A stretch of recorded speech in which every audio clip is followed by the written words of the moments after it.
Good morning. Northeast Windogi News Analysis ta mayam punamak putaram na ukchari. Ngasi pause singda phungba pau khara khananabagi damakta aikogi studio sida lensinduna lebiri basi oza Wangkhemsa Samjai Chief Editor Kanglai Paki Marani oza bu ahan bada taram na ukchari oza. Thagachari ngasigi pauche singda phungnari basi oza tha asigi tarama thoida Kuki Jo Village Volunteer Eastern Zone ke ZBB EZ na Ukhrul District ki manung chanbada Kuki miyam na khunda leitaduna leiriba Khul Singbu Kuki gi territory ni haina claim tawraduna lakadoriba tha asigi kundagi hauduna kunmanga phawba Ukhrul District ta pangthokadoriba Siri Lily Festival tampakta leiriba maitai singna Kuki khul phawduna chatpa yaroi haina phongdorakiba wafam adu yaningdaba phongdoktuna NSN IM amadi Tangkhul Nagalon TNL na KZBB EZ ki mathakta akanba warning tawrakhe haba wafam ni oja yauriba pause aduga itogi ngasagi thinglakliba kangu Kuki Jo Village Volunteer Eastern Zone KZBB EZ asi ekogi EZ ka kariguma mari amata leina de haba wafam su phongdoragli oja swai matang sida kari habini ai thamjage ai new TV tabiraba myam purmu puchoi ko gonjari au kanone akogi Manipura kogi ing tapa kogi shanti hanjalakpa haiba matam sida kogi mayam punamak ing tapa Manipur mo dang da koi punna rumuna gadami adu Manipur punna khunda binre ba koi kalu proof sing ki barakta Manipur ke rumba kogi thabak ama taw aphaba thabak ama torgu matam da mayam punamak sha kogi amaga lon mak kogi hopchalaga mateng pa ngamai pan gadam aduna tana kogi karigoma thaba ma tong matam da ama he thugaina ba aje khaina ba kalu ba sengi marakta to khoi thoi tana ba kogi singsep thabagi kogi thongse masit bai taru tabane kudumana harabda hoji hadak lakadur ba koi tangkul li kuma phuba kogi khulda pangthok kadur ba kogi state ashigi kogi state flower haibdi state ashigi lai oi lai riba shiroi lili gi dia kogi festival ama pangthok kadur ne festival se koi manapur lai kalu proof samay pono che lo na mak kogi participate to sru jamina jana nuai na harau ko pangthok tana khudab to biginda madabne kalu kuding mage unat ki oiba culture go oiba kya utana akhoi amatini akhoi nuhi charana lebina gadi haibache sumaina akhoi gadi go platform o hin gadabane adubu masida akhoi gi Kuki gi oiba ko share sourcing ko adigi marak shiri marak digi ko na madura ko atam na Manipur leiriba ko community member gi akhoi gi maitei community de wera kan man target tor ganda maduna ukhulta na ko shiruli di festival jaw chapta matamda maitei community si Kuki inhabited area the power sa pe yaroi kana ga haiba baru thora pa pa dai to pro sa pu jigna haiba che masi yam na ko gi civic sense ko lebang masa yam ta da ba ko gi adugum bagi amani aduna maduna moina hariba wafam aduna Manipur se ko gi punchen maya da ba talu ba chara ama ga to kwai le na pamba haiba gi phum mumda lai aina he haijaba duni Manipur te le pura ba se Manipur se ko gi lenga ki lamni Manipur se ko betai gi lamni naga gi lamni Kuki gi lamni maje pang lamni haiba leite amdani punna le mina ga damni adai da sida ko gi sida ko separate administration atu to wo khaina ko Kuki jing to rei ba se to piro ko adra pun bagi pangkal pun bagi thora pangra pun bane habjiro punjin je habne adra moina tawrai ba bi Kuki festival jam kado ko gi shiroi festival sida maide community sing che Kuki tabalam phaw cha peroi toroi har watam da ko gi nation IM ko atoi mayam pun mangna ko amna la mo ta wa hreido atu mala mo ta wa ngam hode aduna adum madu yaroi adu gi sapsana ko gi adu me una gi haiba che sumaina ko gi akoi mugna ba tholokpa hauja karan hawi haiba tam ko gi Kuki ron de han hawi yabo eda hawi yabo hoji Manipur chahi ni chona lan mai chak lai su kari gino moina ko gi Manipur gi apun mesuk tam che thugar Kuki inhabited area pul laganda sepe immigration program ko inen to tilama shemni haibi shine yabo sida jum mo isuk tawur lai hibadagi man ko irang tawun live ne ko adana ma sigi irang sigi horok pom kari no khange karana tawrino haiba khange aduna India lenga su khange Manipur lega matam gi popula gamme lega su khange hoji piar sasal le lega ka chin khange adu ji khang mo rega di Manipur ga pun masak tam thugaina ba bar ke pun sakam thugaina ba hone ba muse kanano haibi khanga bri no hwai kari gi damok tam ko gi matak da ko gi ai ni ba tabuk lokut ba kari gi no sini akona mayam thamise aduna sumai tawna ko gi kalu chingi marakta ko gyama gabgan china da ba Manipur gi sakum thuan honra ko phauda ko India government na yendra lei ba sham ram lale ada hadak ta ko gi jamuna Kashmir ya ko gi paragraph ma thok rib do terrorist sing na khoi gi lanchadra ba me mission kudrok numai kap ton ha thi ma tam di khoi gi product ta khoi gi je yong khoi operation sindur kai tor ganda chathadna khoi gi terrorist ki khoi le phamo gi mapal da red tau duna mission caption na chugai dina terrorist sa mo ki ma da hat ba gi pyo ma lei le na go athai tau duna khoi gi manipur ga pon saktam chugai na ba manipur gi to khai ba khoi gi moi separate immersion tal ba kam se ma se yade ha ba se khoi gi bar lenga no chap chara khoi khang mum thok pani aduna ꯍꯧꯖꯤꯛ ꯇꯥꯡ 10ꯗꯒꯤ ꯍꯧꯅ ꯄꯥꯡꯊꯣꯛꯀꯗꯧꯔꯤꯕ ꯑꯩꯈꯣꯏꯒꯤ ꯁꯤꯔꯣꯏ festival state flower ꯑꯣꯏꯔꯤꯕ ꯁꯤꯔꯣꯏ ꯂꯤꯂꯤ ꯍꯧꯖꯤꯛ ꯁꯥꯠꯄ ꯃꯇꯝꯅꯤ ꯑꯇꯣꯞꯄ ꯑꯩꯈꯣꯏꯒꯤ ꯐꯣꯔꯦꯅꯔꯁꯤꯡ ꯑꯇꯩ ꯑꯇꯣꯞꯄ ꯑꯩꯈꯣꯏꯒꯤ ꯇꯨꯔꯤꯁ ꯃꯌꯥꯝ ꯑꯃꯁꯨ ꯃꯥꯡꯖꯧꯅꯅ ꯊꯨꯡꯉꯀꯥꯟꯗ ꯎꯈ꯭ꯔꯨꯜꯗ ꯃꯣꯏ ꯌꯦꯡꯕ ꯂꯥꯛꯑꯦ ꯎꯈ꯭ꯔꯨꯜ ꯍꯥꯏꯕꯁꯤ ꯑꯩꯈꯣꯏꯒꯤ ꯇꯁꯦꯡꯅ ꯑꯩꯈꯣꯏꯒꯤ ꯁꯝꯃꯔꯒꯤ ꯑꯣꯏꯅ ꯀꯔꯤ ꯑꯣꯏꯔꯒꯗꯤ ꯑꯩꯈꯣꯏ ꯌꯥꯝ ꯄꯣꯊꯥꯕ ꯑꯣꯏꯕ ꯃꯐꯝ ꯑꯃꯅꯤ ꯑꯏꯪ ꯑꯁꯥꯒꯤ ꯈꯟ ꯐꯖꯅ ꯂꯩꯕ adagi ingju ingdam sau sada ko aduna masi mayam tourist ki center oina leibani aduna siroi sai hai bujina chu tourist mayam se ko khram tuna kauri bani ko alo tourist am lak pai base manipur ki sentung pim phaga tori bani akoi amaga amagi nusina ba henga tori bani adai asugum ba ko tu phaja ba ko siroi festival achida mana kanu sina ko heka thugai da ya roi eta karu to ya ro har ko ki ko sina abogi seso ko tor ko se bi to bigino tawino hab taraga jaduna manipur gi leiriba punba loop mayam chung punamak mayam juna punsal laganda akhogi amuk kuki yam shaktiran urbesin masak amuk taw taraga di akhogi pam daw thok thok bu oraga di nuai roi adra khoi amato ne hingmena si siroi festival si akhogi lan mu pang thok bu oraga su akoi phajana ngak sera thabak tawgani hairi adra manipur leiriba community mayam punbak dona participate tawmin nadana akoi amatani apun bagi saktam unbin nadana nuksi janan lemina utsi aduna tana yakai thingai ba haiba se yam phatabani matam punbak ta adu yakai thingai mi du gi mayukta majority community atop mayam lepakani adigi pithibhi gi lebak lepakani haiba se masi khangbiyu adu handuk kadabani aduga madugi oina ko nation I am naga fajana lebang jata na hairi do adu su ai yam thagani ngai oi haiba se thamjigi thagachiro ja duga mathangda muk lak jage ngarang sei khoi gi print amasung electronic media da viral oi kiba wafam khoi gi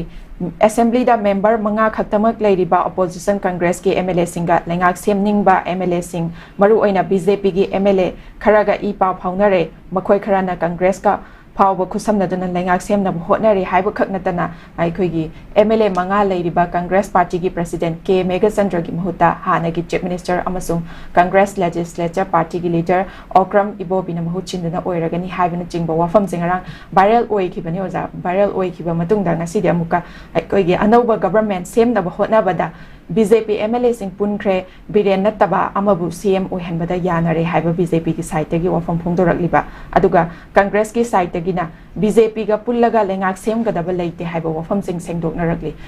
oza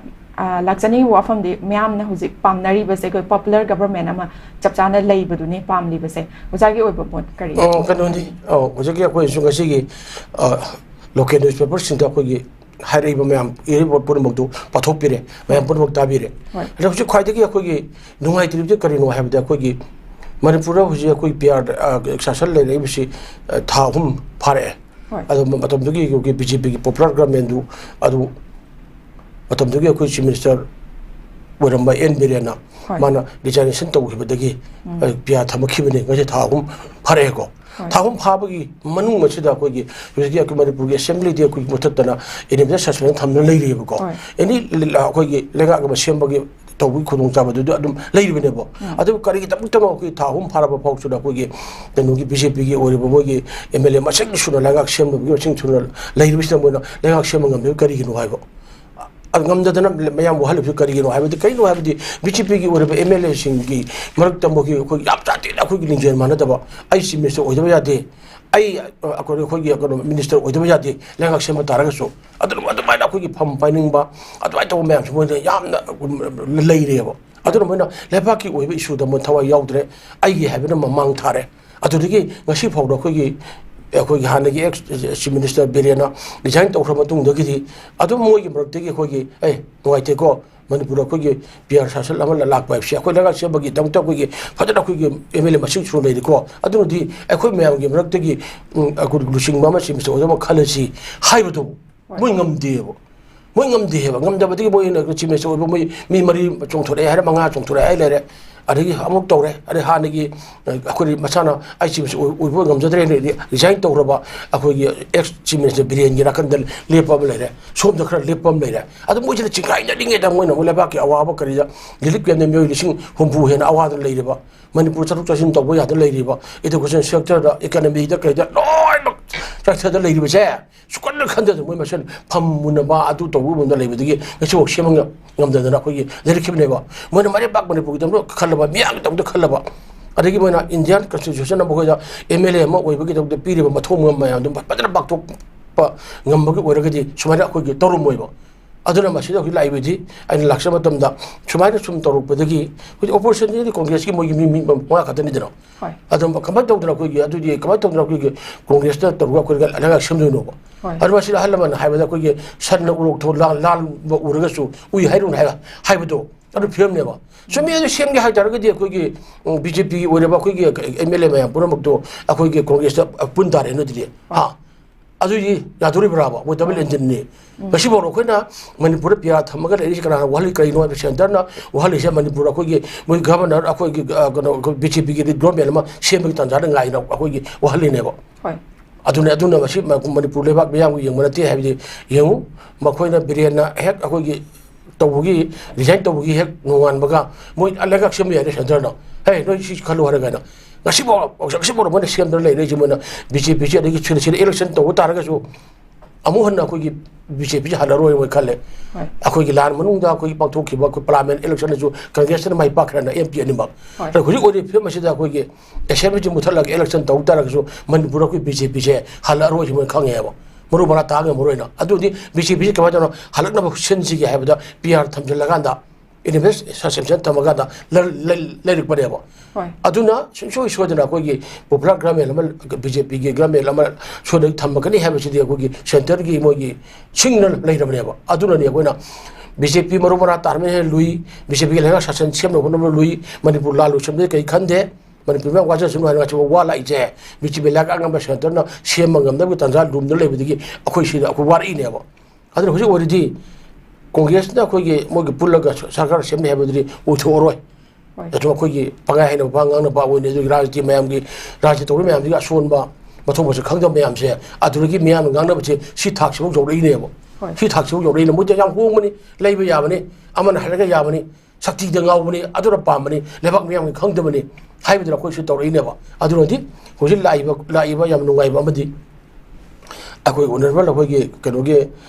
पासोई MLA अखोई कीबगी मयम चुमोय meeting अमा तौरे high पंगमगो अदुरा अखोई BJP के सेनर अखोई MLA सिंकगी मयाम जो को लेरे याव मतमदर मोय पुनसिनबगी सक अमा मुक्ति लागु उरे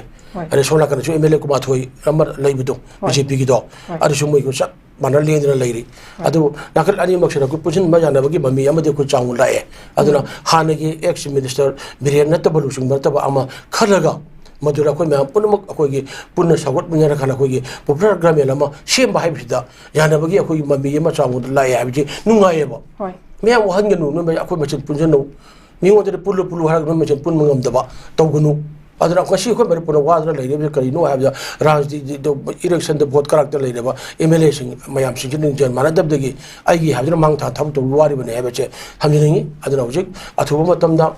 akoi popular gramel am leire PR se abu thamdraga go ko okthok khani ko adu orka mayam gi hun khangna mar thoi bi issue sing je khangna basi फजना सेंटर का ताना तना अदे बथो मुंगा पथो तना कोई वचे लोशन बा हुन बा हाइबिस में मेरा पामिसे अदुना तना जुम अखोई फम्बु नमरुमदा आइना सिमसे ओइनी मान कदुगी ओइनी हाइबा अरि चिमिस्टर तांदरी बसिंगी एमएलए की सगोले जुम बसे जुम नुसिने तबा सुवाइ तौ लेरगदि कोले बाक्स मांगने बा अदुना पुजन मिरा kada अखोई लेंगा का सेमबा हाइबा सिदा कोई मैम पर सगोट मिजरो अदुगा मणिपुर लेरबा इरांग मैम से लोशनदना खुंदा लाइता हंदना निरप केमदा लेरबा कोई अवाब खांग लेर मैम से मसा के मयुमदा हंदना को लाइता मणिपुर ओइनो होनसी अदुगी लाइता मणिपुर ओइनो होनबा जो ओमियाम की मिट ओइनबा एमएलए की खुद चाउरो लई हाइबसे मसी खंबियु हाइबसे थमजगे थागचेरोजा मथंगदा मुलाकचगे गवर्नर AK Bala उख्रुलदा हिंगलेक्तुना सिरोई लिली फेस्टिवल हौदोकलमलगा दिल्ली चतुना नुमित मरी मंगानी चुपना लुचिंगबसिंग उनगदौरी हाइबा पाव अमा यावरी हदकी खोंगचत असिदा गवर्नर यूनियन लेंगाके लुचिंगबसिंगदा मणिपुर की था अहुम हेना प्रेसिडेंट रूल की लेंगाक चलाइरकपदा स्टेट असिगिदमक लौखतखिबा थबक थौरमसिंग खोंगतखिबा फागतखिबा लूट तौखिबा इलीगल ओइबा खुचु खुलाइसिंगी मसिंग लो न थिंगलबा अंडरग्राउंड ऑर्गेनाइजेशन सिंगी फागलकबा कदर मसिंग लॉ एंड ऑर्डर ngaknabagidamक सेंट्रल फोर्सिंग खुसमनदुना लौखतलकपा थबक थौरमसिंग यावना प्रेसिडेंट रूल की लेंगाकना मियामगिदमक पांगथोकपा पाइखतकदबा थबक थौरमसिंगी मतंगदा मरी लेनबा मिनिस्ट्री सिंग पूरीबा मिनिस्टर सिंगा हक्थेंगना उनरकलबा याय हाइबा वाफम अदुनी ओजा माकी खोंगचत असे कमायने येंबे यायदो ओजा कनोनी अखोगे ऑनरेबल अखोगे मनपुर की गवर्नर को गवर्नर अखोगे शिरोई लिली फेस्टिवल हाउदोकलम कांदा अदुगा दिल्ली चलकांदा दिल्ली की लुचिंबसिंग उनगनी हाइबदि मसिगी मागी गवर्नर की अखोगे दिल्ली की खोंचत लौरेबा फिरेपसि आइना सुम अचुम खंजबा ओइबे याय खंजबनि को हाइबदि हुजिक मणिपुर अखोगे मुंगदना लेरबा बीजेपी के एमएलए सिंग मयाम मरकसिदगी अखोगे बोगी हदक सामिल पत्र लामे को अखोगे तोंगान बा बीजेपी की अखोगे एमएलए सिंग अदु तोबा हम उनदना वरी सानरे आ रिपोर्ट पिरमगनी अदना हुजिक ओइरबोगी ngara मुतदा ममांग हाइजिगिबा को बीजेपी की मरकता को यानदबा मयाम दुखरगा पुजनबा होरुपा अदगी अखोगे लुचिंगबा म खनबदा हालगी एक्स चीफ मिनिस्टर बिरेन नतबदा अम खनबरा यारे हाइबगी सुमाइना कोई राज्य की खुंगुन ताबा नुंगाइबा म लागु उबसे मसी गमरी लेनना अनु बलगा के सेबच गमरी लेनना दिल्ली दा चटपनि हाना आई ओइगने ना आई थाजबनि को आई ओइदबसै को अदो बाय आई असे ओइगने ना आई खल्ली मरम दि अदगी मुक था हुम सिरगी मनुंग सिदा कोइगे पियार लेंगाक सिना कोइगे लखोलबा थबक थरंग से करी करी नो हाइबगी मतंगदा कोइ पाउदमबा हाइबदि नाइट कोइगे न्यूज़पेपर रिपोर्ट तोबिरुदुनि मणिपुर जा कोइगे नो मतकांगना कोइगे मणिपुर कोइगे आउट ओने लाउथोखरबा लालोबसिंग से 33 फारे कुन फारे बारी फारे मंगा फारे अरे होगी वैली एंड अखोगी हिल्स की अखोगी जगह खरा व्यवसाय थबरसु सच ऑपरेशन को खुलाई के फगले को अदु के फगले हाइबा लेरिएबो अदुना अदुना पॉपुलर ग्रामीण लेरिंग मतमदि सुमाइन तौदा कोगी फगत खोपस लेतबा अदि मया पुरमक्सिगी रिपोर्ट अम थमदन खोदर तौबगी अम ओइगिने हाइना खले अदुना गवर्नर की खोंचत सीना अफबो ओइचनु अदुगा मसिमना अफबो ओइदना अखोई सेंटर गा मरे फजना अखोगी ओइरबा फिल्म सिगी रिपोर्ट पाउ तमदन ओइरगाना पॉपुलर ग्रामीण अमा लागाना मणिपुर पिया लोकथोखरगाना पॉपुलर ग्रामीण लेरगाना लेगा सासल अखोई फजना इंग तबना तौबा हाबदु ओइचनु अदुगना गवर्नर खोंचत आई अदुली हाइना खलेया थागचरी ओजा मथंगा मुक लाक्चगे सेपरेट एडमिनिस्ट्रेशन तानबा कुकीजो एमएलए सिंगा सुदा लैबा लालहौबा सिंगी लुचिंगबा सिंगा गौहाटी द ngasi मिफाम पांथोकनी हाइना गौहाटी द बेस्ट तौबा एनई लाइव ना फुंगदोरखरे पाउगी एजेंसी असिना फुंगदोरपा वाफम सिंगी मनुंगदा हयेंग कुकीजो गी एमएलए सिंग अमसुंग फुरुप असिगी सुदा लैबा ग्रुप सिंगी मिहुत सिंगगी पांथोकदोरिबा मिफाम असिना मणिपुर हौजिक चना हलकलिबा प्रेसिडेंट रूल गी लेंगाक असिगी महुत्ता मियामगी अनौबा लेंगाक अमा लैहनबगी वाफम पुथोक्तुना खनबगा लोइनना कुकीजोगी मैकैदगी लान असि हौरकपदगी आइखोगी तांदुना लागिबा सेपरेट एडमिनिस्ट्रेशन की डिमांड की मतंगदसु खनगनी हाइबा पावदुनी एनी लाइव ना फोंदोरकलिबसे ओजासोय मतंगसिदा मिफम असे कमाइनी येंबे करी हाइबिनी सुमी अखोगी मणिपुर की अखोगी पुन्ना अखोगी 60 एमएलए को अखोगी असेंबली कंस्टिट्यूएंसी अखोगी 60 लेबनी अदबु अमदी अखोगी अनुगाग्रे को लेकित्रे हुजे 59 लेहौरी अदगे मसिद ओइरबदे अखोगी मणिपुर की लाल से हेक हौरकपदगी हेक कुकी अखोगी इलिगेन अखोगी टेररिस्ट सिंह को लांदारपना है मणिपुर की हौरकप मतमगी कुकी की एमएलए तरासी मांगजन थाना चोंथोगांदा मणिपुर सेपरेट एडमिनिस्ट्रेशन पीगदबनी हाइबची मोना तानना अदुम लाखरबनेबो अदुना मणिपुर की अपन बसक्तम थुगाइबा हाइबसे मची कुकी की एमएलए सिंह सिसु सपोर्ट तौई मोना हना मांगजन थाना होनै हाइबचे लोना खंगना लेइरबनेबो अदुमाइना मोना खोंजों चंगसेलक मतमदा भारत लेंगा के प्राइम मिनिस्टर अदगी अतैते मयाम पुन मयामना करीबता हाइबंगमदे मणिपुर की लेगांगना सु करीबता हाइबंगमदना लाखिबनेबो लाखिबनी अदुबु हुजुक्ति पॉलिटिकल सेटलमेंट अमा पुरकना होनबा अनुबा अखोगी लेंगांग सेमबगी लाख मतबसिदा लेंगांग सेम मतम अखोगी कुकी एमएलए सिंह सिसु अखोगी यावोद्रा यारोद्रा हाइबगी अमा लाइको अदगी करगी दमकता होय यारोइदरो हाइबदा कुकी की एमएलए सिंह सिसु लेंगांग सेम मतम नमो सुसुना यावगनी हाइबगी अमगी लेइरेबो सिगी लेबो अखोगी सुमाइना अखोगी लाइताब अमा पुरकु मतम सिदा अखोई कइनोदा अखोगी मोगी हदक बिफम फंगनी हरिसे बिफम फमसिना सस्पेंशन ऑपरेशन सु सनरी कुकी की ꯑꯩꯈꯣꯏ ꯂꯥꯂꯨꯔꯨꯞꯁꯤꯡꯒꯤ ꯑꯩꯈꯣꯏꯒꯤ ꯂꯤꯗꯔꯁꯤꯡ ꯑꯗꯨꯒ ꯑꯩꯈꯣꯏꯒꯤ ꯀꯨꯀꯤꯒꯤ ꯑꯩꯈꯣꯏꯒꯤ MLAꯁꯤꯡꯒ ꯄꯨꯟꯅ ꯐꯝꯃꯤꯟꯅꯒꯅꯤ ꯑꯅ ꯍꯥꯏꯕꯅꯦꯕ ꯐꯝꯃꯤꯟꯅ ꯍꯥꯏꯕꯗ ꯁꯤꯗ ꯑꯩꯅ ꯂꯥꯛꯆꯅꯤꯡꯕ ꯑꯃꯒꯤ ꯑꯣꯏꯔꯒꯗꯤ ꯍꯧꯖꯤꯛ ꯃꯅꯤꯄꯨꯔꯒꯤ ꯆꯤꯡꯒꯤ ꯂꯝꯁꯤꯗ ꯀꯨꯀꯤ ꯑꯩꯈꯣꯏ ꯁꯨ ꯆꯠꯅꯔꯤꯕ ꯑꯩꯈꯣꯏ ꯀꯨꯀꯤ ꯃꯤꯂꯤꯇꯦꯟꯁꯤꯡ ꯃꯣꯏ 9,000ꯃꯨꯛꯁꯤꯒꯤ ꯃꯣꯏꯒꯤ ꯁꯤꯒ ꯂꯣꯏꯅ ꯑꯩꯈꯣꯏꯒꯤ ꯆꯤꯡꯒꯤ ꯂꯝ ꯄꯨꯝꯅꯃꯛꯁꯦ ꯃꯣꯏꯒꯤ ꯃꯈꯥꯗ ꯊꯝꯃꯒ ꯃꯥꯟꯅꯕꯒꯤ ꯐꯤꯕꯝꯗ ꯂꯩꯌꯦꯕ इलेक्शन की मोइना अपाम मीसिंदो कहनबगी थबक मोइना तौबा अरे इलेक्शन कार अखोई MLA उरबसिंगसो मोइना अपाम थबक चगदबनी मोइना पीरब लंबी लिगलमदुरगी हिंदों चपेरो हाबिदा अदमाना जासल्लाग थंबग मानबगी मोम ओयेबा अदुबुनदि करी दमतुनो अखोई अनु बलागांग मसेमतो सिमतमदा अखोई सु चंदरी बसिंदो मोइगा कमाय तौना अखोई फमिनबगी तौदुरोनो हाइबा अम लाएबको अदुना अमबो ओरसो अमबो ओरसो फमिनबसिदा अखोई अनु बलागांग सेमसिदा कुकी MLA सिंग जाउगनी अनानु लगाग सेमदा कुकी MLA सिंग ताराम ओई हाइबसे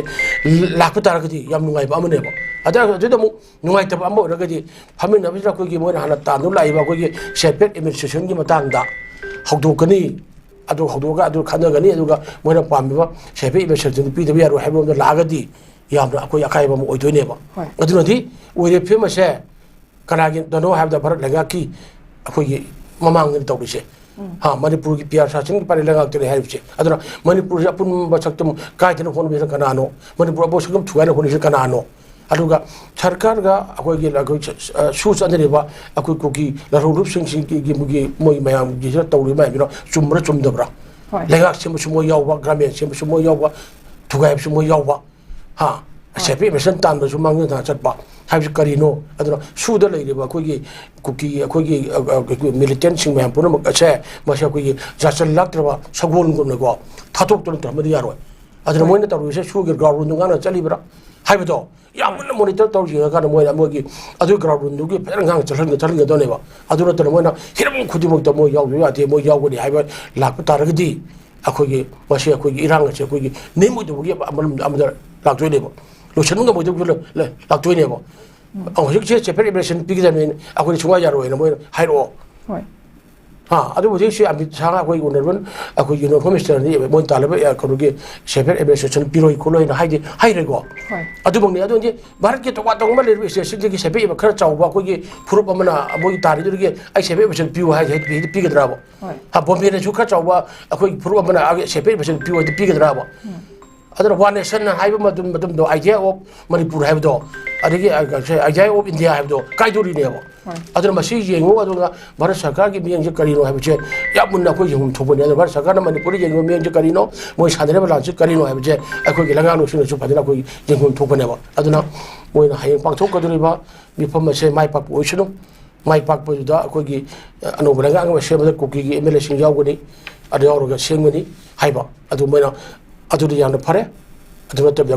अखोई सेपरेट एडमिनिस्ट्रेशन तानबी खोंदुन हांदोय अदुसु मांगा थमगदि हारिगदि इरांग से सुलोय सुलो हाइबनेबा अदुना इरांग लोसेन होनरक मतम लेंगाक सेनो होनरक मतमदा सिंगसेप थारिबा खोंसेप हाइरिबा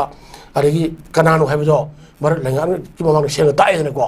ताक ओरगदि मदो भारत लेंगाक खंगो खागर बबु वखन ताहलो लेंगाक से रूल्स ऑफ लॉ चटपलेबा अमनी ओना मणिपुर सक्तम थुगाइबा होनरक पाइबसे भारत के पुम सक्तम थुगाइबा समानै हाइबरोमदने अखोई तखुम थोब थबक तो लोबियु हाइबसु आई थमजगे थगचयोजा अदो मथंगा मुक लाक्चगे इंडिया अमसुंग पाकिस्तान की मरक्ता अकनबा लान चथरिङै था असिगी मापन अमसुंग तरागी लोनबा अहिंदा लाइन ऑफ कंट्रोल मनाकी खरखोलाद लेबा border post मथौ पांगथोखिबा 3 Chuba battalion BSF की यारिपोक याम्बे मथक लेकाइदगी जिंगाखम दीपकना पाकिस्तान चथरकपा ड्रोन अटैक ता सोक्तुना लेखिदबदा ngasi मणिपुर लेजिस्लेटिव असेंबली की स्पीकर TS सेटेबेटना लुचिंगबा MLA खरना लेखिदबगी युमदा चतुना महाकी इमुंगदा मायोकनरिबा अवाबा सरुक याखरे हाइबा वाफमदुनी ओजा लाक्चनिंगलिबदी अखोई हौखिबा नुंगाइतबा थौदोक अदुदा लेखिद्रे महाकु अखोई स्पीकर सैटेबेटना लुचिंग MLA सिंगना दीपक की युमदा चतुना सुमाइना स्पीकर यावना इकाई खुमनाबदी उटपीरी अदुबु महाकना लेखिदबसी यामना नुंगाइतबा थौदोकनी अदुगा इमालेबाकी दमकता थवाइना पोंधा पीख्रबा महाक असे करंबा थाकता इकाई खुमनाफम थोकपगे अमसुंग महाककी असिगुंबा कइनो असिना अखोगी लेहौरिबा मिरोसिंगना करी करी तंबा याबगे हाइबदो ओजागी ओइबो मोय फोंदोपियोज चमे अखोगी भारत लगाना ꯆꯠꯊꯔꯤꯕꯁꯤ ꯑꯩꯈꯣꯏꯒꯤ ꯇꯦꯔꯣꯔꯤꯁꯀꯤ ꯑꯩꯈꯣꯏꯒꯤ ꯃꯥꯌꯣꯛꯇꯅꯤ ꯃꯊꯛꯇꯅꯦꯕ ꯃꯥꯂꯦꯝꯗꯒꯤ ꯇꯦꯔꯣꯔꯤꯁꯁꯤꯡ ꯑꯁꯦ ꯃꯔꯨꯞꯅ ꯃꯨꯊꯠꯀꯅꯤ ꯍꯥꯏꯕꯗꯨꯅꯤ ꯑꯗꯨꯕꯨ ꯚꯥꯔꯠꯀꯤ ꯑꯄꯨꯟꯕ ꯁꯛꯇꯝ ꯀꯥꯏꯗꯅꯕ ꯑꯩꯈꯣꯏ ꯇꯦꯔꯣꯔꯤꯁꯀ ꯃꯥꯌꯣꯛꯅꯕꯗ ꯑꯩꯈꯣꯏꯒꯤ ꯃꯅꯤꯄꯨꯔꯒꯤ ꯃꯄꯥꯔꯤ ꯑꯃ ꯑꯩꯈꯣꯏꯒꯤ ꯃꯥꯁꯨ ꯌꯥꯎꯅ ꯑꯩꯈꯣꯏꯒꯤ ꯊꯋꯥꯏꯅ ꯄꯣꯊꯥ ꯄꯤꯈ꯭ꯔꯤꯅꯦꯕ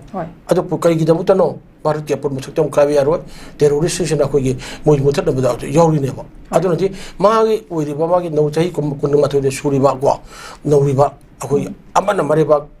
ꯀꯅꯥꯒꯤꯗꯃꯛꯇ ꯃꯔꯤꯕ ꯑꯩꯈꯣꯏꯒꯤ ꯚꯥꯔꯠꯀꯤꯗꯃꯛꯇ ꯑꯣꯏꯅ ꯃꯥꯅ ꯊꯋꯥꯏꯅ ꯄꯣꯊꯥ ꯄꯤꯈꯤꯕ ꯍꯥꯏꯕꯁꯦ ꯑꯩꯈꯣꯏ ꯃꯁꯦ ꯚꯥꯔꯠꯁꯦ ꯑꯃꯠꯇꯅꯤ ꯑꯩꯈꯣꯏ ꯀꯩꯗꯧꯉꯩꯗꯁꯨ ꯑꯩꯈꯣꯏ ꯌꯦꯛꯅꯕꯒꯤꯗ ꯑꯩꯈꯣꯏꯒꯤ ꯉꯛ ꯅꯣꯜꯂꯣꯏ ꯇꯦꯔꯣꯔꯤꯁꯁꯤꯡꯗ ꯑꯩꯈꯣꯏ ꯁꯪꯖꯔꯣꯏ ꯇꯦꯔꯣꯔꯤꯁ ꯃꯅꯨꯡ ꯐꯗꯨꯒꯤ ꯃꯇꯨꯡ ꯍꯥꯏꯅ ꯃꯥꯒꯤ ꯊꯕꯛꯅ ꯑꯩꯈꯣꯏ ꯎꯠꯂꯝꯃꯤꯅꯦꯕ ꯃꯥꯒꯤ ꯑꯁꯤꯕ ꯍꯛꯆꯥꯡ ꯊꯋꯥꯏ ꯌꯥꯎꯕ ꯍꯛꯆꯥꯡꯒꯤ ꯃꯔꯝꯗ ꯃꯃꯥ ꯂꯩꯕꯥꯛ ꯃꯔꯝꯗ ꯃꯅꯤꯄꯨꯔꯗ ꯄꯨꯔꯛꯏ ꯑꯋꯥꯡꯕ ꯊꯥꯛꯇ ꯃꯅꯤꯄꯨꯔ ꯒꯚꯔꯅꯔ ꯂꯥꯟꯃꯤꯒꯤ ꯃꯀꯣꯛ ꯊꯣꯡꯕ ꯃꯌꯥꯝ ꯄꯨꯝꯅꯃꯛ ꯏꯀꯥꯏ ꯈꯨꯝꯅꯩ ꯃꯅꯤꯄꯨꯔꯒꯤ MLA ꯀꯩ ꯃꯌꯥꯝ ꯁꯔꯨꯛ ꯌꯥꯎꯗꯅ ꯇꯧꯔꯤꯀꯣ ꯂꯩ ꯑꯗꯨꯕꯨ ꯁꯤ ꯁꯨꯃꯥꯏꯅ ꯇꯧꯅ ꯑꯩꯈꯣꯏꯒꯤ ꯃꯥꯅ ꯇꯧꯔꯤꯗꯨ ꯀꯩꯅꯣꯅ ꯏꯔꯝꯕ ꯏꯔꯝꯗꯝꯒꯤꯗꯃꯛꯇꯅꯦꯕ ꯀꯠꯊꯣꯛꯄꯅꯦ ꯂꯥꯟꯃꯤ ꯃꯌꯥꯝ ꯅꯨꯡꯁꯤꯖꯥꯅꯤ ꯃꯈꯟ ꯃꯈꯟ ꯏꯁꯤꯡꯒꯤ ꯂꯥꯟꯃꯤ ꯑꯣꯏꯔꯣ ꯅꯨꯡꯊꯛꯀꯤ ꯂꯥꯟꯃꯤ ꯑꯣꯏꯔꯣ ꯂꯩꯈꯥꯒꯤ ꯂꯥꯟꯃꯤ ꯑꯣꯏꯔꯣ ꯂꯩ ꯃꯌꯥꯝ ꯄꯨꯝꯅꯃꯛ ꯀꯅꯥꯒꯤꯗꯃꯛꯇꯅꯣ ꯍꯥꯏꯗꯤ ꯃꯔꯤꯕ ꯑꯩꯈꯣꯏ ꯏꯟꯗꯤꯌꯥꯁꯤ ꯉꯥꯛꯇꯅ ꯈꯣꯠꯇꯅ ꯇꯧꯕ ꯉꯥꯛꯇꯅꯦ ꯃꯥꯏ ꯂꯧꯔꯤꯅꯦꯕ ꯑꯗꯨꯝꯕꯗꯨꯅ ꯍꯧꯖꯤꯛ ꯂꯩꯈꯤꯗ꯭ꯔꯕ ꯑꯩꯈꯣꯏꯒꯤ ꯏꯆꯥꯁꯤꯁꯨ ꯊꯃꯣꯏ ꯁꯦꯡꯅ ꯃꯔꯤꯕꯥꯒꯤꯗꯃꯛꯇ ꯃꯣꯏꯒꯤ ꯂꯧꯖꯔꯝꯕꯅꯦꯕ ꯑꯗꯨꯅ ꯃꯥꯒꯤ ꯊꯧꯅꯥ ꯀꯠꯊꯣꯛꯄ ꯄꯨꯝꯅꯃꯛꯇꯣ ꯑꯩꯈꯣꯏ ꯇꯨꯡꯒꯤ ꯃꯤꯔꯣꯟꯗ ꯃꯥꯅ ꯌꯥꯝꯅ ꯁꯦꯡꯅ ꯄꯤꯔꯝꯃꯦ ꯑꯗꯨꯅ ꯂꯩꯈꯤꯗ꯭ꯔꯕꯒꯤ ꯌꯨꯝꯗ ꯑꯩꯈꯣꯏꯒꯤ ꯃꯅꯤꯄꯨꯔꯒꯤ ꯀꯩ ꯈꯨꯝꯖꯔꯕ ꯑꯩꯈꯣꯏꯒꯤ ꯁ꯭ꯄꯤꯀꯔ ꯑꯩꯈꯣꯏꯒꯤ ꯃꯅꯤꯄꯨꯔ ꯂꯦꯖꯤꯁꯂꯦꯇꯤꯚ ꯑꯦꯁꯦꯝꯕ꯭ꯂꯤꯒꯤ ꯁ꯭ꯄꯤꯀꯔꯒꯤ ꯇꯤꯌꯥ ꯁꯩꯇꯄꯇꯅ ꯂꯨꯆꯤꯡꯉꯀꯥꯟꯗ ꯑꯩꯈꯣꯏ MLAꯁꯤꯡꯒ ꯆꯠꯂꯀꯥꯟꯗ ꯑꯩꯈꯣꯏꯒꯤ ꯑꯋꯥꯕ ꯐꯣꯡꯗꯣꯛꯄ ꯑꯗꯒꯤ ꯂꯩꯈꯤꯗ꯭ꯔꯕ ꯏꯃꯨꯡ ꯃꯅꯨꯡꯁꯤꯡꯒꯤ ꯑꯋꯥꯕꯗ ꯁꯔꯨꯛ ꯌꯥꯕ ꯍꯥꯏꯕꯁꯦ ꯃꯁꯤ ꯑꯩꯈꯣꯏꯒꯤ ꯌꯥꯝꯅ ꯑꯩꯈꯣꯏꯒꯤ ꯑꯩꯈꯣꯏ ꯌꯥꯝ ꯇꯧꯐꯝ ꯊꯣꯛꯄ ꯑꯃꯅꯦꯕ ꯑꯗꯨꯅ ꯃꯁꯤꯗ ꯁ꯭ꯄꯤꯀꯔ ꯑꯃꯁꯨꯡ ꯁꯔꯨꯛ ꯌꯥꯕꯤꯔꯤꯕ ꯃꯌꯥꯝ ꯄꯨꯝꯅꯃꯛꯇꯨ ꯑꯩ ꯊꯥꯒꯠꯆꯅꯤꯡꯉꯤ ꯑꯗꯨꯅ ꯚꯥꯔꯠꯀꯤ ꯂꯩꯉꯥꯛꯅꯁꯨ ꯊꯣꯛꯈꯤꯕ ꯃꯌꯥꯝ ꯄꯨꯝꯅꯃꯛꯀꯤ ꯂꯥꯟꯐꯝꯗ ꯂꯩꯈꯤꯗꯕ ꯃꯌꯥꯝ ꯄꯨꯝꯅꯃꯛꯀꯤ ꯑꯩꯈꯣꯏꯒꯤ ꯖꯋꯥꯟꯁꯤꯡꯗ ꯀꯔꯤ ꯈꯨꯗꯣꯡꯆꯥꯕ ꯄꯤꯀꯣ ꯀꯔꯤ ꯇꯧꯏ ꯍꯥꯏꯕꯗꯨꯗꯤ ꯑꯗꯨꯝ ꯂꯦꯡꯗꯅ ꯑꯗꯨꯝ ꯂꯩꯔꯕꯅꯦꯕ ꯑꯗꯨꯒꯤꯗꯃꯛꯇꯗꯤ ꯃꯈꯥ ꯇꯥꯅ ꯊꯕꯛ ꯑꯗꯨꯝ ꯄꯥꯡꯊꯣꯛꯀꯅꯤ ꯍꯥꯏꯅꯁꯨ ꯑꯩꯅ ꯈꯜꯂꯤ ꯑꯗꯨꯅ ꯚꯥꯔꯠꯀꯤ ꯑꯄꯨꯟꯕ ꯁꯛꯇꯝ ꯀꯥꯔꯒꯤꯜ ꯋꯥꯔꯗ ꯑꯩꯈꯣꯏꯒꯤ ꯃꯅꯤꯄꯨꯔ ꯃꯆꯥ ꯌꯥꯎꯅ ꯁꯤꯈꯤꯕꯅꯤꯗꯅ ꯑꯗꯨꯒꯤ ꯁꯤꯐꯥꯏ ꯁꯤꯔꯤꯕꯅꯦꯕ ꯑꯗꯨꯅ ꯂꯣꯏꯅꯃꯛ ꯑꯩꯈꯣꯏꯒꯤ ꯚꯥꯔꯠꯀꯤ ꯑꯄꯨꯟꯕ ꯁꯛꯇꯝ ꯉꯥꯛꯅꯕ ꯀꯥꯏꯔꯝꯕꯗ ꯑꯩꯈꯣꯏꯒꯤ ꯃꯌꯥꯝ ꯚꯥꯔꯠ ꯁꯤꯔꯦ ꯍꯥꯏꯅ ꯑꯩꯈꯣꯏꯅ ꯊꯧꯗꯥꯡ ꯂꯧꯔꯤꯕꯅꯤ ꯑꯗꯨꯅ ꯃꯅꯤꯄꯨꯔꯒꯤ ꯑꯄꯨꯟꯕ ꯁꯛꯇꯝ ꯊꯨꯒꯥꯏꯕ ꯍꯥꯏꯕꯁꯤꯗ ꯍꯣꯠꯅꯕ ꯍꯥꯏꯕꯁꯦ ꯚꯥꯔꯠꯀꯤ ꯑꯄꯨꯟꯕ ꯁꯛꯇꯝ ꯊꯨꯒꯥꯏꯕꯅ ꯍꯣꯠꯅꯕ ꯍꯥꯏꯕꯅ ꯈꯟꯕꯤꯌꯨ ꯑꯗ ꯄꯥꯜꯍꯥꯒ꯭ꯔꯥꯝꯅ ꯇꯧꯔꯛꯏꯕ ꯑꯩꯈꯣꯏꯒꯤ ꯇꯦꯔꯣꯔꯤꯁꯀꯤ ꯑꯦꯇꯦꯛꯇꯣ ꯑꯗꯨꯗꯒꯤꯗꯤ ꯃꯅꯤꯄꯨꯔꯗ ꯑꯩꯈꯣꯏ ꯆꯠꯊꯔꯛꯏꯕ ꯀꯨꯀꯤ ꯑꯩꯈꯣꯏꯒꯤ ꯏꯂꯤꯒꯦꯟ ꯇꯦꯔꯣꯔꯤꯁꯟ ꯆꯠꯊꯕꯗꯨꯅ ꯁꯥꯊꯤꯅ ꯍꯦꯜꯂꯤ ꯍꯥꯏꯕꯗꯨ ꯚꯥꯔꯠꯅ ꯂꯩꯉꯥꯛꯅ ꯈꯟꯕꯤꯌꯨ ꯄꯥꯜꯍꯥꯒ꯭ꯔꯥꯝꯗꯗꯤ ꯅꯣꯡꯃꯩꯅ ꯀꯥꯞꯄꯒ ꯍꯥꯠꯈꯤꯕꯗꯅꯤ ꯃꯅꯤꯄꯨꯔꯗꯗꯤ ꯑꯩꯈꯣꯏ ꯖꯤꯂꯤꯕꯥꯝꯒꯤ ꯑꯩꯈꯣꯏ ꯆꯥꯎꯈꯠꯂꯥ ꯊꯣꯔꯗ ꯊꯥ 9 सूरीब आगाम फाव 3 यावरकादा नुपी 3 दुगा मोना फारगा टोर्चर तौदुना रेप तौदुना चथखिबने निमित 3 निगी मतुंगदा हालगा बराक तुरेंदा थमखिबने अदुबा मोना हाटपने एन हाइबदो लाउथोरे मिदना अदु खंगना कोगी भारत लगाना कोगी टेररिस्ट की मथकता कोगी पलाग्राम के दमाइना ऑपरेशन सिंदूरगा लाउथोगा नबना अच्छा थदेबा अदुना कोई पेंदे नुवाइते मोनि येंगेसि करिनो टेररिस्ट आयु करम टेररिस्ट बो first class second class third class का खाइब्रा अदुगी फिल्म लेरेबा अदुना कोई सोंद चथगिबा टेररिस्ट के तौगदुदी ngasi बाबुद तुबिना लेसनबा नुवाइते हाइबसु लेदा वा पोंदोक्तबा अदुना मसी भारती उसिंगबा सिंगे थमोइ पांदबा सब मानबा मेंग जेंगदबगी ओइबगी मो माले अदुना हंदकी टेररिस्ट के अटैक लेगिद्रबा रिपोर्ट अबेमगी बाइ ममिंग द काउजु हा अधिपक को यामना मागी मरेबाग दमत कथोखरे पोपुइ दमतमा महि यालबनी अखोन लेरिसे इमाले बापु खेनबा लेते इमाले बागी दमतनी हाइबदो माना फाचना गसी मिरोंद पिरमे अदुना इलेबाग कुसिसी अखो एमतो ओइसी आइडिया मणिपुर जुफम ओइसी मणिपुर अपन सक्तम थुगाइना होनरपा टेररिस्ट मरुपुन मुथना होनबदा पुनमक सरुक जामिनसी अदुना मागुम्बा तेबुकुम्बको कया कया कोगी लेरी हाइबसे तौथरपा थाबुना को ताक्सी हाइबसे कोइ थमजगे थागचै ओजा अदुगा आइखै मणिपुर मियामगी द नतना मालेम सिदा लेरिबा मियोय पुनमकिनी हाइबा यारबा श्री श्री गोविंदजीगी लाइसंगी अकोइबदा PR ममांगी लेंगाक पाइरमबसिंगना सेमजिन साजिन बिरिबनी हाइदुना किंगस्टोन इंफ्रा प्राइवेट लिमिटेड कोबा कंपनी अमदा सिजिनादुना क्वालिटी कंट्रोल तौदना सेमजिलंबा फुटपाथना नोंग हेक चुरकपदा लाई खुरुंबा लाकपा मियोइसिंगी माफी मरोल लाइखोम लाइनांग पुंतै तै हल्ले हाइदुना अखोई टेंपल बोर्ड की माइकैदगी फोंदोरगले अखोई श्री श्री गोविंदजी टेंपल की फुटपाथ सिंग से अखोई सेमबिरंबा मियोइसिंगदा टेंपल बोर्ड की माइकैदगी यामना नुंगाइतबा साउनिंगबा फोंदोकपदिने ओजा करी हाइबिनिंगे हाय कनोनी मदुगी अखोई मसिगी अखोई श्री श्री गोविंद हाइज मणिपुर कोनुंगो अखोई नि हिंदू लाइनिंग चपचिंगी ओरगदी अचोब मरुब मफम अमनेबको अदु मसिदा को लाइसंग असिगी जता निट अंदकिन फजना थंगोदबनी अदगी अखोई तरु तनाना अदगी याम सिक्चेम नाय सेंगकदबनी लाइनिंग बक लाको मयाम पुनमक सिदो लागर मान लाई खुरम जरिबनी अदुदी संथोक चनसिंग तौगी लंबी थोंग अदगी लाइफम सफम ला फजनगदबनेबो फंगदगो तसिंग फायबदे कोई अचोब टूरिस्ट सेंटर अमसु ओइरिनेबो टूरिस्ट मयाम लाक्तोरिबनी मयाम लाक्तोरिने अदु बुजक्ति एकता कोई गोविंद की चंफम की लंबी गाची पूरा सबना सारेब लेंगाक लेत्रबा सासल लेत्रबा कैंता कोई खंबिद्रब अमु लेरेब सिगी मरक्सिदा कोई मसिदा गोविंद जी कोई टेंपल बोर्ड की जिदा कोई एसो ओइना थबक पुरिबा कोई चाइबंग कोई बारिश शर्मा अदा ममांग गी कसिदगी कनो मितरा नमगी ममांग ओइगदर कनो दरमाना प्रेसिडेंट मत अमत वा हाव तौरबने प्रेसिडेंट मत वा हरमाना हाइबसी मतम अमुदरा अखोगी एन बेरियन मनपुर सिमिस्टर ओरिंग मतम माना गोविंद टेंपल बोर्ड की पर्सन ओय अदुना अदुगी मतमिरा गोविंद टेंपल बोर्ड की क्वेश्चन का सागरब थबक से हुजु पबी के बा कोई कंपनी दो अदुगा ओइना पुल्लगा ना अदु मन तथौ सेंगिबनी सेंबदर कोई याम सब स्टैंडर्ड ओइना थबक तौरंबा तौदबा तौरंबा तौरग जे थिरवाइना तौरमदबा लंबी चपगे टाइम थाबा मतम टाइम दो फजना थाबिदना टाइम अनी के मरक्तगी अहोबदरगी इसिंग काखोला लखोम काखोला गांदा लाई खुरम लाखपसिंग से कोई नुवाइतदना कोई चटप नुवाइदर लेबल लेरे अदो क्वालिटी कंट्रोल तौदे ब्लैक टेंडर तौरगांदा अदुमा खलकपा कोई ठेकेदार सिंगो अदमाइन तौरगार मोन पक्सु सुजलबी मसिरि नुवाइति हैना बारि शर्माना याम सिंग हाइरमनी अदरा ngarang मसु मा बारि शर्मा सामना टाइम नपी लंबी गोविंद की संबदो फक्तोक्तना सोशल मीडिया अगे प्रिंट मीडिया इलेक्ट्रॉनिक मीडिया फजना उत्तना माना लेरबनी सब सब सेंटर थबक तौरमेना अदु माना अदमाय तौना सब सेंटर थबक तौदो पेनजे नुवाइते चुमना तौबियो हारुबदा अदु मंगोंदा किहलकपसु लेरेना हाय माना ngana फोटोपनिको किहलको अदुना मणिपुरदि असुम हाबे यादे ngang यादे कौरगा फुबिनबा अदगी लुपा ला अमनि पिथो लंबी कापा हतोक नबा याम लई नुसिनबा अखोय अमते पुजनबा आइगे लालगसो आइ लाले आइ सोरे हाइबसा हाइबं ngमदियबो अदु आइना शक्ति पारेगदा आइ नुवाय होगनी के जे इनिंग मोरांग इखा तौर लेगनी आइ थक्ता अरानबा कई अब हाइबे यारो हरक मिसिंग दो असिबगी अखोय लंबी दे लोन थागनी हाइबगी फिल्म द लेरबर काजे मयाम हाइनबम यावरेबो अदुना गोविंद जी हाइबसे अखोय मणिपुर की सि याम लाचंगनी इंथोरन इंथो पालेंगे दे गोनो लेरबनी अदर मसिगी सेंको सागत पर लाकपा अखोय भक्त सिंह मयाम पुरमुना लाई खुरम लागो तमदा अखोय नुगायनसी असेंबा लाइफम दुगियो लंबी थोंग सेम सामा तौसी अदर सेम थाबा मतमदा सब सेंटर ओइना क्वालिटी कंट्रोल तौदना सेंदोंग दमुता अखोय खलगा सेम साबगी थाबक तौबिगिनु अदु तौरमे हायदना एसो गे फमपुरिबा अखोय बारि शर्मना मिया ममांगदा पब्लिक डोमेन कद थमगना पुथोरपनेबा अदुनदि हुजिक्ति असोयबा आरामदु खंगबनेना अमुजु आई लाक्चगे लेबाक से रूल सोलो सपा को लेबाक सासल लेबा अदगी अखोय आइन चपा लेबाक अमनी आइन काइन थबक तौरम मयामदुदि आइन की मतुंगना सेराक पिरगा कदुदगी हाबदुदि तोबिरो गोविंद टेंपल बोर्ड समम की लंबी थों सेमदो खंगबेना मोगी मथग लखुम थों थबक तो लखोलगांदा अखोय फजरा थबक तौनो होनबियु हाइबे थमजगे थागतचै ओजा अरोइबदा लाक्चगे मणिपुर की ओइरिबा फिबम असिदा लॉ एंड ऑर्डर नाकपदा अमदी 2023 गी मे अहुमदगी चथरकलिबा मैतै अमसुंग कुकी अनिगी इरांग असिदा अचौबा थौदांग लौरिबा बीडीएफ सिंगी तोंगान तोंगानबा डिमांड कया तालदुना मे 15 दि हौदुना मखोयगी डिमांड सिंग लेंगांगना अमदी मरि लैनबा सिंगना पीबीदबा तारबदी खुलाई थादोकपा तौरंबा थबक सिंग लेपगी खोंजंग चंगसिलगनी हाइरिबसे खुलाई थादोकपा यारोय लेंगाकना बीडीएफ सिंगी डिमांड पीगदबनी हाइरदुना बिष्णुपुर डिस्ट्रिक्ट की मियाम सुगनु अपुनवा मैरा पाइबी लूप नोंपोक सेकमाई अपुनवा मैरा पाइबी लूप यावना तोंगान तोंगानबा लूप कयाना खोंजंग चंगसिनख्रे हाइबा पाउनी ओजा आइखोगी बीडीएफ सिंगना खुलाई थादोकपा यारोय लेंगाकना मियामगी डिमांड सिंग पीगदबनी हाइबा मियामगी खोलावदुनी ओजा करी वफन थंबिनी कनोनी जाबि मखोगी यामना गसी अखोगी बीडीएफ सिंगना संसद हेब खोंजंग पुनो से अखोगी यामना अखोगी मियाम पुरमुलक सौगनिगाइनी बीडीएफ विलेज एडवांटेज फोर्स मोगी सिगी वारी याम सांगरेको 뭐시 만약 예pada 208 ꯑꯩꯈꯣꯏ ꯁꯤꯗ ꯑꯩꯈꯣꯏꯒꯤ ꯍꯩꯔꯣꯛꯇ ꯑꯩꯈꯣꯏꯒꯤ ꯌꯥꯝꯅ ꯅꯨꯡꯉꯥꯏꯇꯕ ꯑꯩꯈꯣꯏꯒꯤ ꯍꯤꯡꯁꯥꯒꯤ ꯊꯧꯗꯣꯛ ꯃꯌꯥꯝ ꯑꯃ ꯊꯣꯛꯄ ꯑꯗꯨꯗꯨꯒꯤ SPOꯅ ꯏꯁꯄꯦꯁꯤꯌꯦꯜ ꯄꯨꯂꯤꯁ ꯑꯣꯐꯤꯁꯥꯔꯅ ꯑꯩꯈꯣꯏꯒꯤ ꯁꯦꯝꯈꯤꯕꯅꯦꯕ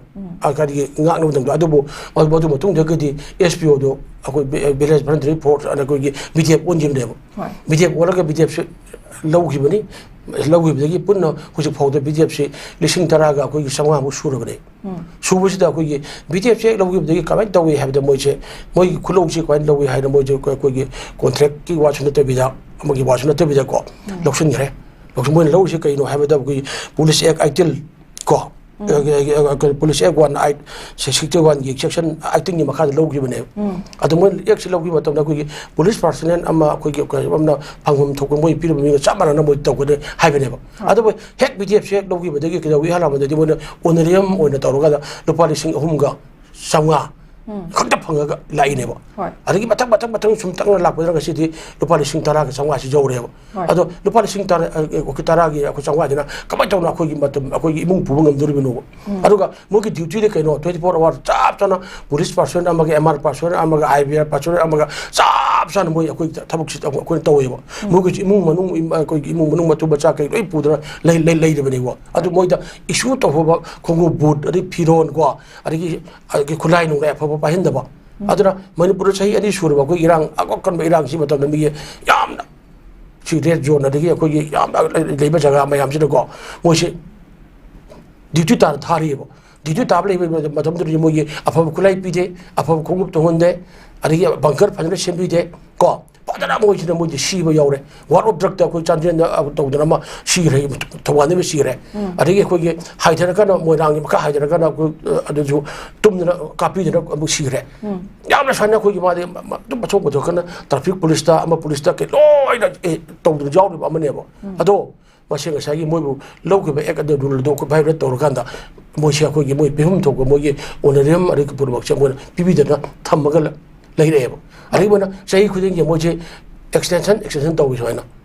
अखोई अखोई मसे अदो हदक्ति अखोई एप्रिल थाज लोरबो फाउद मे बाउद मोइ एक्सटेंशन तौबिद्रेबो एक्सटेंशन तौबु तारगदि मोइसे थबक पुरा तो हाइरबनेबो extension तौद्रगदि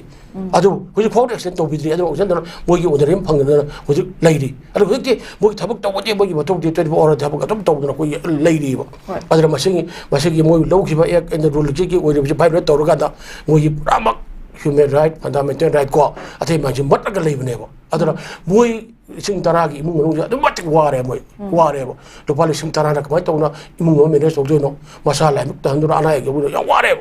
aduna masigi hadak service action to bi wona manipur gi governor da ani chief secretary da ali ge DG da ka gi mari lena badana ma ko gi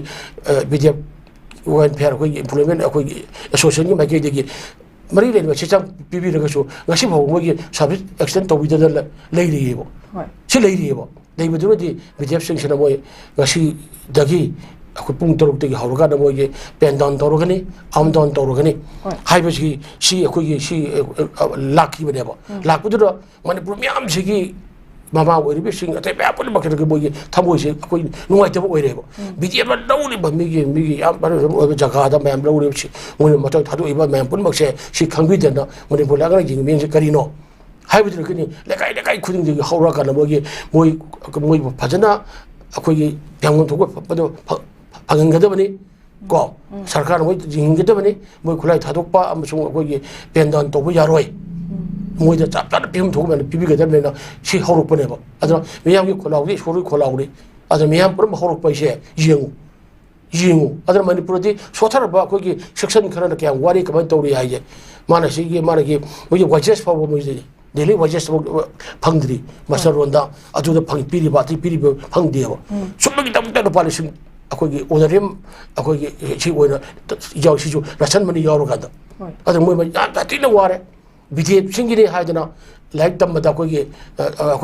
तोंगाना school थमगना होंगना तमनते गाड़ी भाड़ा मोगी तोंगाना पीबरते बीजेप से pot लेबदा बीजेप से गिदि सेन की देलो पको था पीबदो कुन मंगा द लो यानी हाइ लेबरते सा बानन मोइ हिंगिनेबा अदो मोगी पुनसी से अखोइगे याम थाथिरा लेखा ताबि फम लेरेबा अदना मणिपुर सरकार ने येंगेबा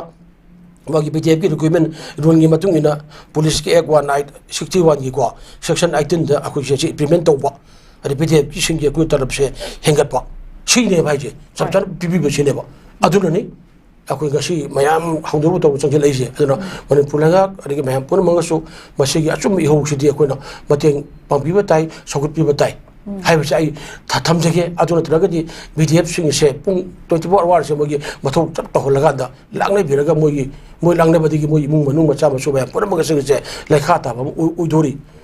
अदुना लेबागा से आइन चनबा अखोई लमनी लेगाक लेरबनी अदु लेरबनी ओरगदि BDF सिंह दा मागी मा लोगे एक अदु रुलदो अदुगी मतुंगना साप साना मोगी पंगम थौ थाबदो पंगलु अदु नतरा ओतना भाई तब तब खुद थम्बीगनु अदुना निगासी मोने पेंडाल अमदि अखोगी अखोगी आम डाउन तौबी खोंग चंचल ऐसे सिदगिनी अखोगी मयाम पुन मंगना मणिपुरगी अखोगी खुंगंग लेकाई मयाम हाउरा गांदा मोगी दमक्ता मोइबो कनबिगदबनी बिम फंगंगदबनी हाइम तौरैबसे अचुम खुंथांग हैबसो आई थमजगी थागचरी ओजा ओजागी चिल्लबो मतम के आपसु काइथोकपिदना थरम असिदा मपुंग फाहनबिबगिदमक्ता ओजाबु हाइनगाई लेतना थागचरी ओजा मतंग असिदा न्यूज़ एनालिसिस लोइसिनजरे मिटियंग ताबिरिबा पुनमकपुसु अमुकाना थागचरी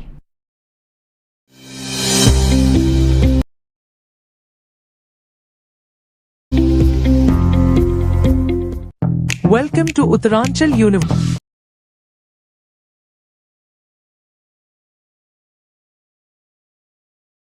Nail it Imphal Akampad Laklib Session 2025-26 की ओइना admission होजरे. Courses offered are MTech CSE in AI, MCA, MSc IT, MSc Bioinformatics, BCA, BSc Computer Science, Diploma in Computer Science and Engineering DCSE, Diploma in Electronics and Communication Engineering DECE, PGDCA, O-Level IT and CHMT. Courses singasigi apply to the last date na 20 May 2025 to oigani. Schedule caste amadi schedule drive students ki oina free course oijagani. Screen the pijariba QR code natraga link asida natraga 8132062261 da nashima contact tobiratna kanaba shingasi lobiho. Caesar Hospitals na keyhole surgery pangthorakpa chahi kungamapan mapung pharakpa kumonga mari leinana me tha manungda keyhole surgery da 10% mari leinaba investigation sing da 15% amasung general ward bed charges da 20% discount phangbigani akupa marol pizariba mobile number natraga Caesar Hospitals tagi phangbigani.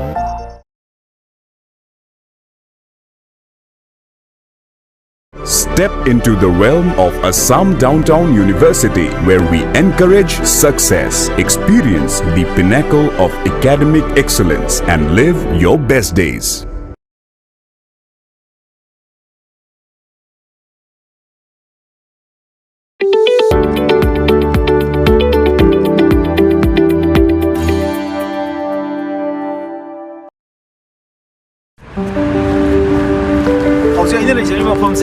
पृथ्वी की मनुंग the quite की फजब मफम खरा खंगतपदा world की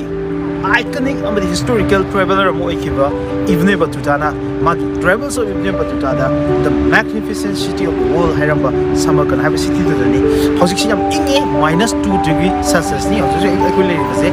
अदुगा मफम सिना यामना हुगे हेन historic ओइबा याम significant ओइदेसिना कइनो हाकांदा central Asia की ख्वाइदगी इहान हाना लिखतखिबा medical university अदुगी ममांगतदा कोइ लेबजरिबसे ma'am interview Samarkand state medical university first floor ममांग साखिबा यूनिवर्सिटी मखमि हारिबि यूनिवर्सिटी सिदा मैम वीडियो फीचर्स सिदा मांग उरिबसे हारिबि खमसि द समरकन हाबस अटोमेटिक फजबा मागी लेंस फीचर्स लैंडस्केप अदुगा हारिबि खमसिगी ओइबा मा याम फजबगी अदु याम फावगी पॉपुलर ओइबगी याम रीजन खरा लै अहमदा वर्ल्ड की ख्वाइदगी ममिंग चटपा कल्चरल सिंग मनुंदा अमु ओइबा आमिर टाइपुर की कैपिटल से समकन सिदा ओइकी मसिगी मथकता मफम सिदा यामना मैग्निफिसेंट ओइबा आइकनिक मोनुमेंट मयाम मुख 14th century की मतलब सेमखलपा मोनुमेंट मयाम मुख असिसु लेंगदना स्टेन तोरगा लेनी हारिबो मोनुमेंट सिंग मनुंदा रेगिस्तान हाबसि पनबे रेगिस्तान जी की मॉडल लोगन हारिबि यूनिवर्सिटी सिने कनेबसे रेगिस्तान से थियोलॉजी की यूनिवर्सिटी अमा आदि देन इस्लामिक थियोलॉजी की यूनिवर्सिटी अमा देन फिलोसॉफी की यूनिवर्सिटी अमा अमसु मॉडर्न साइंस की यूनिवर्सिटी अमा अहुमक्से ममाई उमसिदा लेबे सुमाइना लेबे अदुगी ममुंग लौरगा मफमसिदा निगतने सिगी यूनिवर्सिटी की कैंपस अदुगा हारिबो ꯃꯐꯝꯁꯤ ꯑꯗꯨꯛꯀꯤ ꯃꯇꯤꯛ ꯐꯖꯕ ꯍꯥꯏꯇꯥꯔꯦ ꯃꯁꯤꯗ ꯃꯈꯥ ꯀꯌꯥꯒꯤ ꯂꯩ ꯃꯌꯥꯝ ꯑꯃ ꯁꯥꯠꯂꯦ ꯑꯗꯨꯒ ꯁꯤꯇꯤ ꯏꯠꯁꯦꯜꯐꯁꯦ ꯑꯗꯣꯝꯅ ꯂꯥꯛꯄꯤꯔꯒꯗꯤ ꯑꯗꯣꯝꯅ ꯎꯗꯣꯏꯁꯦ ꯁꯦ ꯒꯥꯔꯗꯦꯟ ꯑꯃꯗ ꯎꯃꯦꯕ ꯕꯠ ꯍꯧꯖꯤꯛꯁꯤꯗꯤ ꯋꯤꯟꯇꯔ ꯁꯤꯖꯟꯅꯤ ꯑꯗꯨꯒ ꯃꯥꯏꯅꯁ ꯉꯥꯛꯇ ꯆꯠꯄ ꯍꯧꯖꯤꯛꯁꯦ ꯗꯤꯒ꯭ꯔꯤꯁꯦ ꯑꯗꯨꯅ ꯍꯧꯖꯤꯛꯇꯤ ꯂꯩ ꯌꯥꯝ ꯀꯟꯅ ꯁꯥꯠꯇꯦ ꯈꯔꯗꯤ ꯁꯥꯠꯂꯤꯀꯣ ꯑꯗꯨ ꯍꯧꯖꯤꯛ ꯍꯥꯏꯔꯤꯕ ꯃꯐꯝꯁꯦ ꯃꯌꯥꯝ ꯑꯦꯛꯁꯄ꯭ꯂꯣꯔ ꯇꯧꯃꯤꯟꯅꯁꯤ ꯑꯗꯨꯒ ꯍꯧꯖꯤꯛ ꯂꯩꯔꯤꯕ ꯑꯩꯅ ꯍꯧꯖꯤꯛ ꯂꯩꯔꯤꯕ ꯌꯨꯅꯤꯚꯔꯁꯤꯇꯤꯁꯦ ꯁꯤꯒꯤ ꯌꯨꯅꯤꯚꯔꯁꯤꯇꯤꯁꯦ ꯈ꯭ꯋꯥꯏꯗꯒꯤ ꯂꯩꯕ ꯌꯨꯅꯤꯚꯔꯁꯤꯇꯤ ꯑꯃ ꯑꯣꯏꯕꯗ ꯅꯠꯇꯅ ꯈ꯭ꯋꯥꯏꯗꯒꯤ ꯐꯕ ꯌꯨꯅꯤꯚꯔꯁꯤꯇꯤꯁꯤꯡꯒꯤ ꯃꯅꯨꯡꯗ ꯑꯃꯁꯨ ꯑꯣꯏꯀꯣ ꯇꯣꯞ ꯌꯨꯅꯤꯚꯔꯁꯤꯇꯤ ꯑꯃꯅꯤ ꯍꯥꯏꯔꯤꯕ ꯌꯨꯅꯤꯚꯔꯁꯤꯇꯤꯁꯤꯗ ꯅꯣꯠ ꯖꯁ ꯑꯩꯈꯣꯏꯒꯤ ꯎꯖꯕꯦꯀꯤꯁꯇꯥꯟꯒꯤ ꯗꯣꯛꯇꯔꯁꯤꯡ ꯈꯛꯇ ꯅꯠꯇꯅ ꯃꯥꯂꯦꯝꯒꯤ ꯇꯣꯉꯥꯟ ꯇꯣꯉꯥꯟꯕ ꯀꯟꯇ꯭ꯔꯤꯁꯤꯡꯗꯒꯤ ꯃꯐꯝꯁꯤꯗ ꯃꯦꯗꯤꯀꯦꯜ ꯇꯝꯕ ꯂꯥꯛꯏ PG ꯀꯣꯔꯁꯦꯁꯁꯤꯡ ꯑꯃꯗꯤ MBBS ꯀꯣꯔꯁꯦꯁꯁꯤꯡꯒꯤꯗꯃꯛꯇ ꯂꯥꯛꯏ ꯃꯥꯡ ꯍꯧꯖꯤꯛ ꯃꯌꯥꯝ ꯐꯣꯔꯦꯅꯔ ꯁ꯭ꯇꯨꯗꯦꯟꯠꯁ ꯃꯌꯥꯝ ꯑꯃꯗꯤ ꯄꯥꯀꯤꯁꯇꯥꯟ ꯏꯟꯗꯤꯌꯥ ꯇꯔꯀꯤ ꯏꯔꯥꯟ ꯇꯣꯉꯥꯟ ꯇꯣꯉꯥꯟꯕ ꯀꯟꯇ꯭ꯔꯤ ꯃꯌꯥꯝ ꯑꯃꯗꯒꯤ ꯃꯐꯝꯁꯤꯗ ꯃꯦꯗꯤꯀꯦꯜ ꯇꯝꯕ ꯂꯥꯛꯏꯀꯣ ꯑꯗꯨꯗ ꯅꯠꯇꯅ ꯏꯟꯗꯤꯌꯥꯒꯤ ꯃꯅꯨꯡꯗꯒꯤ ꯑꯩꯈꯣꯏ ꯅꯣꯔꯠ ꯏꯁꯇꯒꯤ ꯃꯍꯩꯔꯣꯏ ꯃꯌꯥꯝ ꯑꯃꯁꯨ ꯃꯐꯝꯁꯤꯗ ꯃꯦꯗꯤꯀꯦꯜ ꯇꯝꯃꯤ ꯏꯚꯟ ꯃꯅꯤꯄꯨꯔꯗꯒꯤꯁꯨ ꯃꯍꯩꯔꯣꯏ ꯀꯌꯥ ꯑꯃ ꯃꯐꯝꯁꯤꯗ ꯃꯦꯗꯤꯀꯦꯜ ꯇꯝꯃꯤ ꯑꯗꯨꯅ ꯃꯐꯝꯁꯦ ꯑꯗꯨꯛꯀꯤ ꯅꯨꯡꯉꯥꯏꯕ ꯌꯥꯝ ꯐꯖꯕ ꯃꯐꯝ ꯑꯗꯨꯒ ꯌꯥꯝ ꯍꯤꯁꯇꯣꯔꯤꯛ ꯑꯣꯏꯕ ꯑꯗꯨꯒꯨꯝꯕ ꯃꯐꯝ ꯑꯃ ꯑꯣꯏ ꯃꯐꯝꯁꯤꯗ ꯂꯥꯏꯔꯤꯛ ꯇꯝꯕꯒꯤ ꯇꯣꯉꯥꯟ ꯇꯣꯉꯥꯟꯕ ꯅꯨꯡꯉꯥꯏꯕ ꯃꯍꯥꯎ ꯃꯌꯥꯝ ꯑꯃ ꯂꯩꯒꯅꯤ ꯃꯌꯥꯝ ꯑꯦꯛꯁꯄ꯭ꯂꯣꯔ ꯇꯧꯃꯤꯟꯅꯁꯤ ꯃꯁꯤꯗ ꯅꯠꯇꯕ ꯌꯨꯅꯤꯚꯔꯁꯤꯇꯤꯁꯤꯒꯤ ꯃꯅꯨꯡꯗ ꯐꯪꯕ ꯐꯦꯁꯤꯂꯤꯇꯤꯁ ꯃꯌꯥꯝ ꯃꯥꯒꯤ ꯍꯣꯁꯇꯦꯜꯒꯤ ꯐꯤꯆꯔꯁ ꯑꯗꯒꯤ ꯁꯤꯗ ꯂꯩꯕ ꯑꯣꯄꯣꯔꯆꯨꯅꯤꯇꯤꯁ ꯃꯌꯥꯝꯗꯣ ꯃꯌꯥꯝ ꯎꯠꯆꯔꯛꯀꯦ ꯃꯌꯥꯝ ꯏꯟꯇꯔꯃꯤꯅꯁꯤ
degree certificate baccalaureate 1930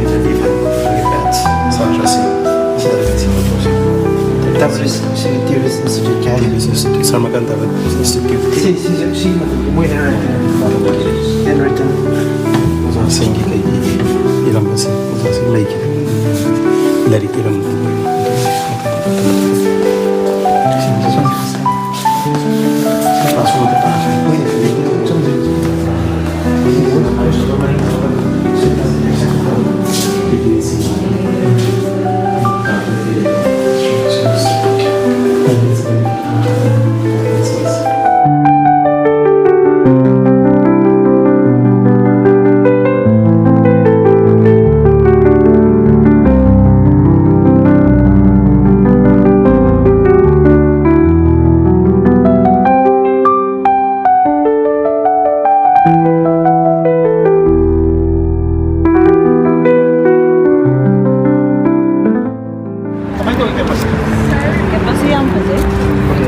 Manungi infrastructure yang pay. Ada magi syllabus se Medical Council of India ka su yang institution na banai tare ko. Community medicine jaga ka work koroga. Where from? Basically from India was part of it. So do you know Manipur? Yes.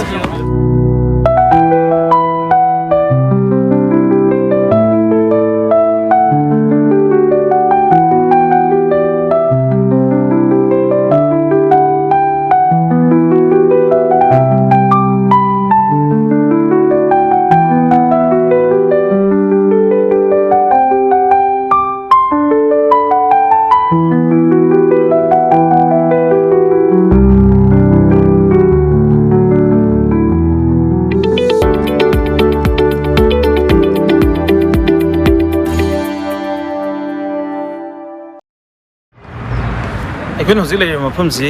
ꯎꯖꯕꯦꯀꯤꯁꯇꯥꯟꯒꯤ ꯐꯔꯒꯥꯅꯥ ꯁꯤꯇꯤꯗꯅꯤ ꯍꯥꯏꯔꯤꯕ ꯁꯤꯇꯤꯁꯤꯗ ꯂꯩꯕ government की medical college अमनी Phagana Institute of Public Health HYBE college की मागी main campus नी सिना तब तोंगान campus ma'am अमसु लेरी है बतारे मागी hospitals ma'am अम लई अदो मागी सिगी मेन कैंपस से मैम मिजिंग तामिनजी मसी गवर्नमेंट कॉलेज नी मोर देन 1000 स्टूडेंट ऑफिस दे लाइक तमी अदो मणिपुर की ओइना बैच अनि है बतारे अहान बैच अनि अखोई